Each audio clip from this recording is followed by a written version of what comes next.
السلام علیکم ورحمۃ اللہ وبرکاتہ۔ حضرات گرامی قدر، بندہ ناچیز عبید اللہ لطیف خادم مجاہدین ختم نبوت ایک بار پھر اپنی نئی ویڈیو کے ساتھ آپ کے سامنے حاضر ہے۔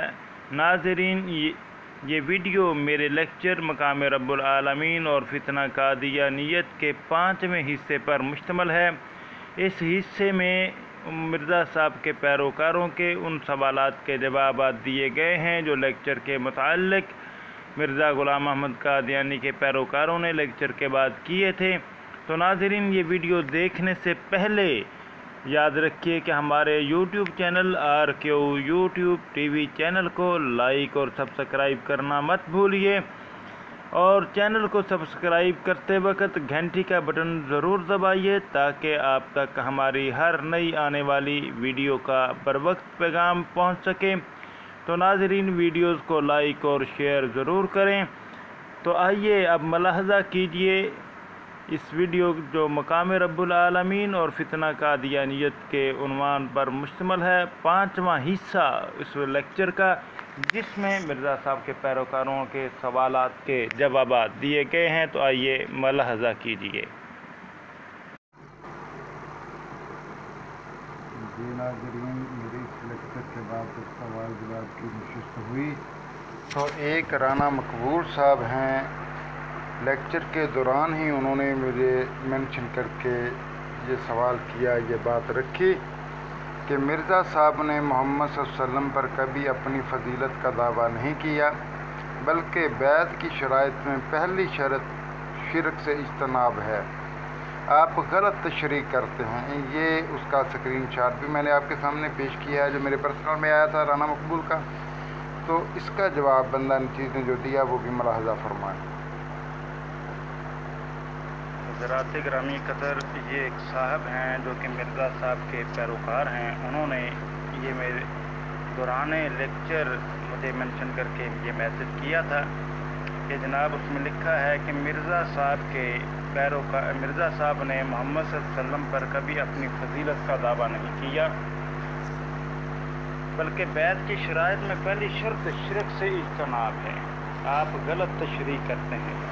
تو حضرات گرامی قدر دوستوں، میں یہ کہنا چاہوں گا کہ مجھے خود بتائیں اپنی ایمانداری سے کہ اللہ تعالیٰ تو اپنے پیارے پیغمبر صلی اللہ علیہ وآلہ وسلم پر وحی نازل کرے اور صاف اور واضح لفظوں میں قرآن کریم میں کئی ایک مقامات پر اللہ تعالیٰ نے بیان فرمایا، اگر میرے اس بھائی کے اندر تھوڑی سی بھی سوچنے سمجھنے کی صلاحیت ہے اس مرزا صاحب کے پیروکار میں، تو سوچے، غور کرے، فکر کرے کہ اللہ تعالیٰ قرآن کریم میں نبی اکرم صلی اللہ علیہ وسلم پر جو وحی نازل ہوئی اس میں فرماتا ہے وَالَّذِي يُحْيِي وَيُمِيتُ فَإِذَا قَضَىٰ أَمْرُهُ فَإِنَّمَا يَقُولُ لَهُ كُن فَيَكُونُ، وہی ہے جو زندہ کرتا ہے اور مارتا ہے، اور پھر جب وہ کسی کام کا کرنا مقرر کرتا ہے تو اسے صرف یہ کہتا ہے کہ ہو جا، بس وہ ہو جاتا ہے۔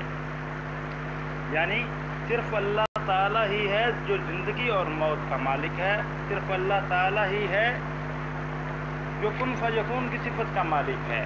پھر دوسری جگہ پر فرمایا اللہ تعالیٰ نے انما امرہ اذا اراد شیئا ان یقول لہ کن فیکون، وہ جب کبھی کسی چیز کا ارادہ کرتا ہے تو کہتا ہے کہ ہو جا تو وہ ہو جاتی ہے۔ یہاں پر بھی بات واضح کہ کن فیکون کی صفت کا مالک صرف اللہ تعالیٰ ہے۔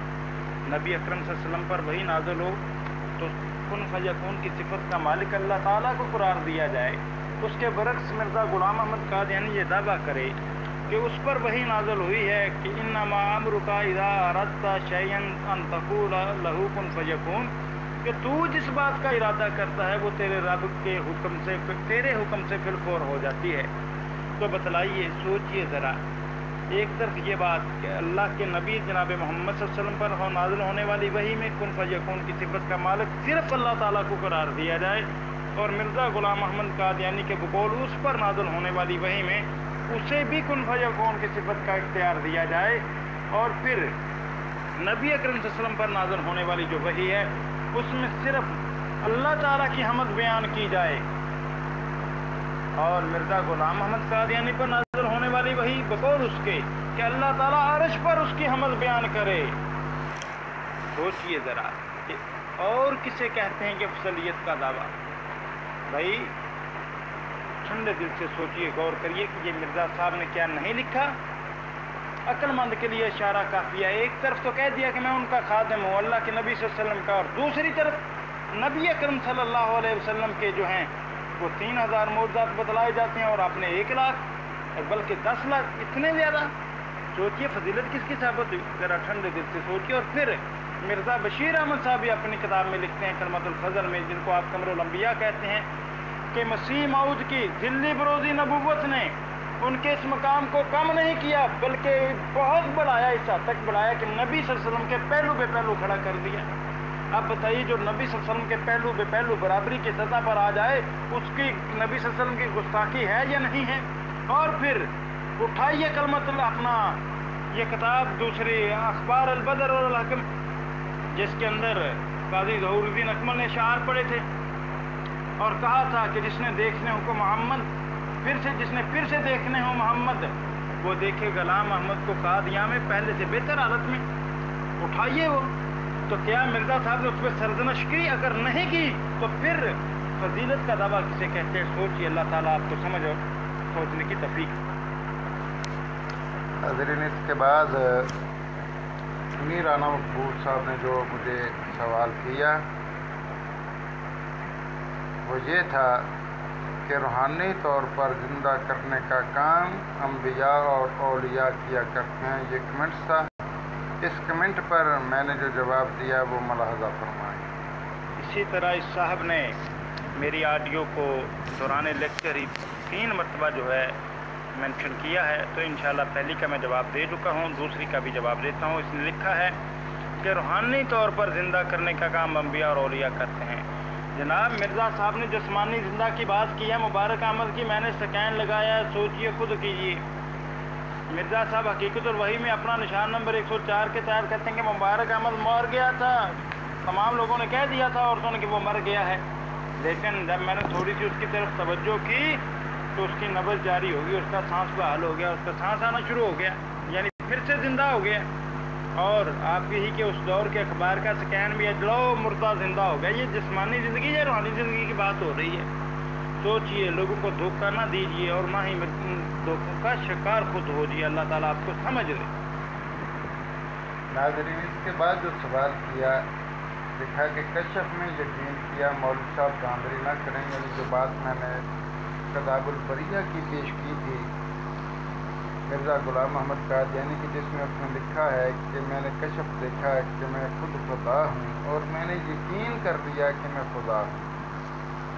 तो इस चीज़ को मैंने जो वाज़ेह किया, जो समझा वो बयान कर दिया, तो उस पर ये इस बंदे ने एतराज़ किया कि कशफ में यकीन किया था, हकीकत में नहीं।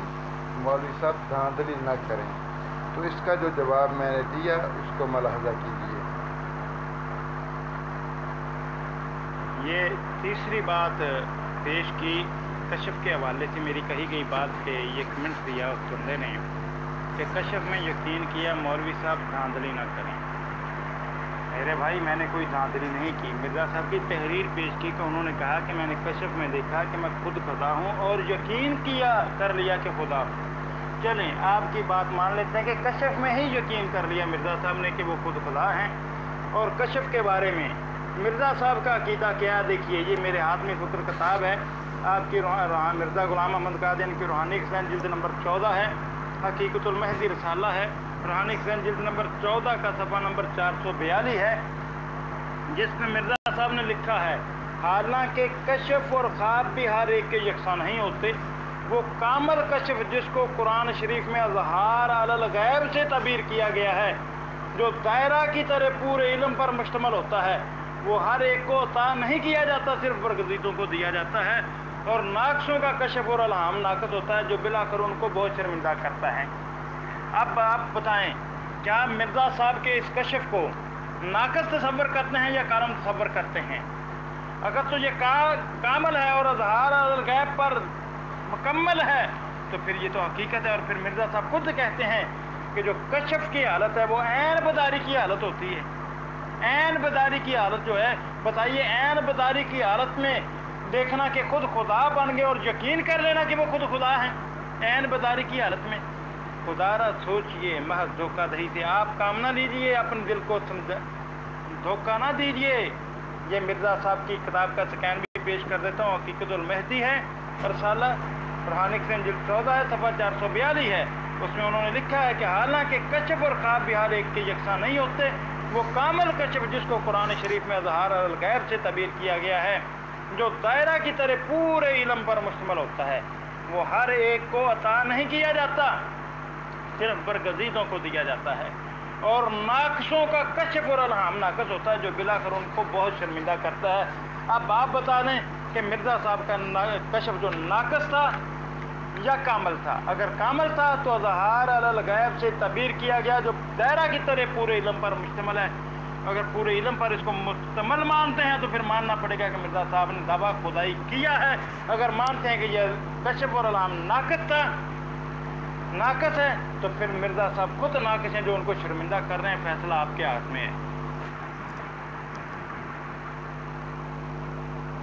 नाज़रीन, इसके बाद एक और मिर्ज़ाई जिसके नाम के साथ आसम अली लिखा हुआ है, उसने मिर्ज़ा कादियानी की एक नज़्म का स्कैन लगाया। ये आपके सामने है कि इस्लाम और हज़रत से इश्क इस हवाले से ये नज़्म है मिर्ज़ा कादियानी की, वो उसने लगाई और इसी तरह इस नज़्म की ऑडियो भी लगाई। उसका जवाब जो बंदा नचीज़ ने दिया वो आपके सामने है, मुलाहज़ा कीजिए।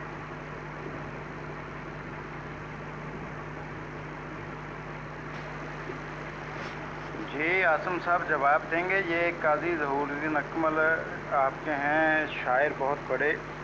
उन्होंने मिर्ज़ा ग़ुलाम अहमद कादियानी के सामने ये शार लिखे, ये नज़म उन्हें पेश की।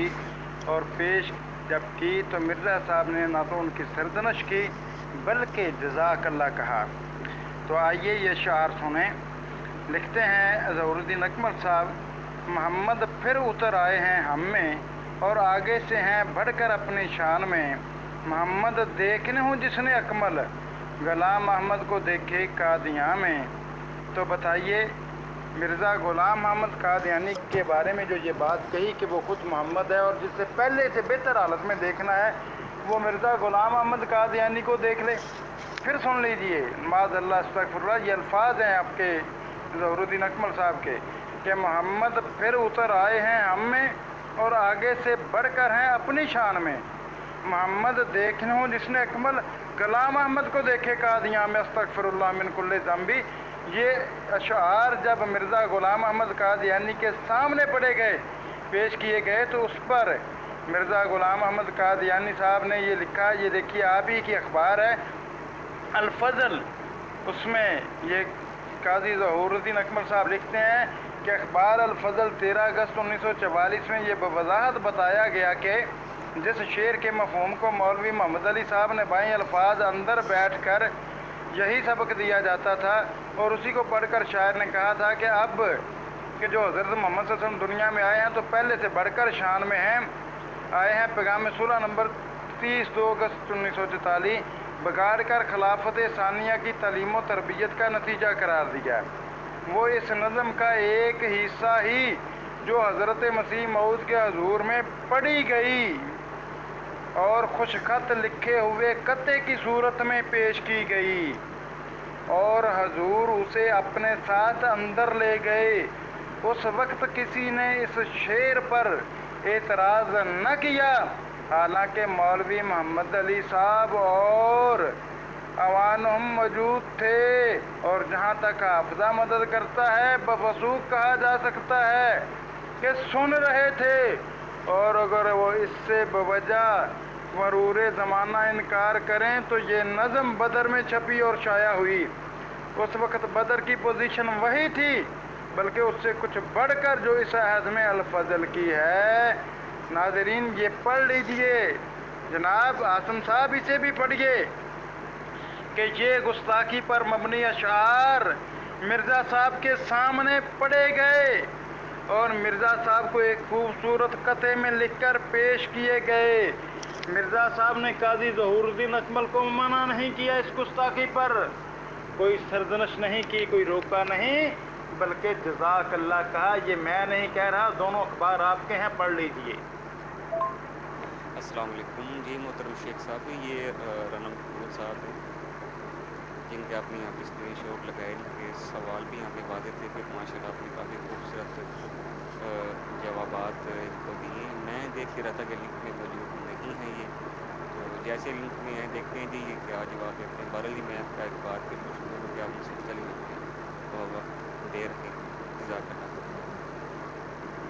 ناظرین، یہ تھے سوال جواب کی نشست جو اس لیکچر کے بعد ہوئی جس کے میں نے جوابات دیے، لیکن اس کے بعد کسی بھی مرزا صاحب کے پیروکار نے کوئی سوال نہیں کیا. تو آپ خود فیصلہ کیجئے. پھر اسی لیکچر کی آخر پہ میں مرزا صاحب کے پیروکاروں کو پھر دعوت فکر دیتا ہوں. خدا را سوچئے سوچئے سوچئے کہ اسلام کی تو میں دعوت دے رہا ہوں، مرزا صاحب کے سجل و فریب اور دھوکوں کے چنگل سے نکلیے. اللہ تعالیٰ آپ کا حامی و ناصر ہو. السلام علیکم ورحمۃ اللہ وبرکاتہ. تمام مسلمان دوستوں کے لیے سلام علی من اتبع الہدی، تمام امت مرزائیہ کے لیے.